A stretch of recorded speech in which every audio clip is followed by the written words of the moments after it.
Alors, bonjour dans les capsules condo-légales, l'assurance dans les comités horizontales. La communauté horizontale, à première vue, semble un type d'habitation unifamiliale, mais il ne faut pas se tromper. Il y a une différence appréciable entre une maison unifamiliale standard versus une qui est assujettie à une déclaration de côté. L'histoire est encore plus vraie en matière d'assurance.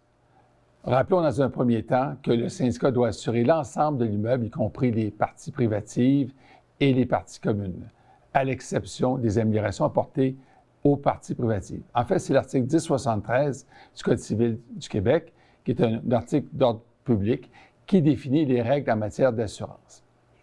Dans les faits, ça veut dire que le syndicat doit assurer les maisons elles-mêmes, même si elles sont privatives. Pourtant, il arrive malheureusement parfois que ça ne se passe pas ainsi. Une mauvaise pratique est la suivante. Certains assurent eux-mêmes leur maison comme s'il s'agissait d'une maison isolée. Le résultat peut être assez catastrophique. En effet, en cas de sinistre, un incendie par exemple, où plusieurs maisons seraient détruites, celles-ci pourraient ne pas être reconstruites. Pourquoi? Parce que certains n'avaient pas d'assurance suffisante ou pas encore parce que l'assureur refuse d'indemniser, faute d'avoir été correctement informé qu'il s'agissait d'une copropriété. Les risques d'une assurance individuelle sont importants. La non-reconstruction de l'immeuble, si le montant d'assurance est insuffisant, voire même inexistant, l'insuffisance de couverture en responsabilité civile en cas de dommages aux maisons voisines, voire même l'intervention des créanciers hypothécaires des copropriétaires qui pourraient même réclamer l'indemnité d'assurance à être versée, empêchant par la force des choses la reconstruction de l'immeuble.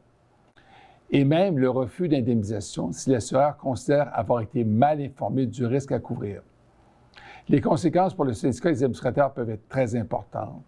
En effet, le syndicat, comme ses administrateurs, peuvent s'exposer à un recours en responsabilité civile de la part des copropriétaires, voire même de leurs créanciers hypothécaires. Car en cas de sinistre, les copropriétaires lésés pourraient effectivement chercher indemnisation.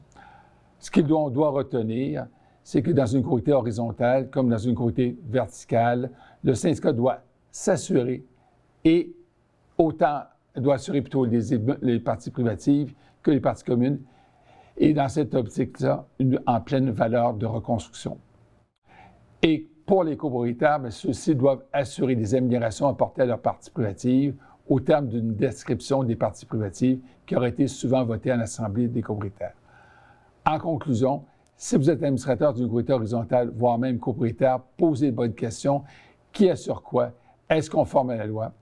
Retenons qu'en copropriété horizontale, il ne suffit pas d'assurer la maison individuellement. Il faut aussi s'assurer que le syndicat couvre tout l'immeuble, y compris les parties privatives.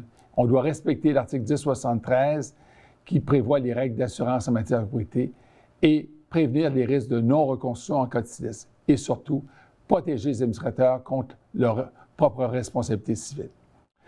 Dans les circonstances, prenez le temps de vérifier qui assure quoi. Assurez-vous que tout est conforme à la loi, parce qu'en matière d'assurance, la prévention, c'est la meilleure protection que l'on peut souscrire. Bonne assurance.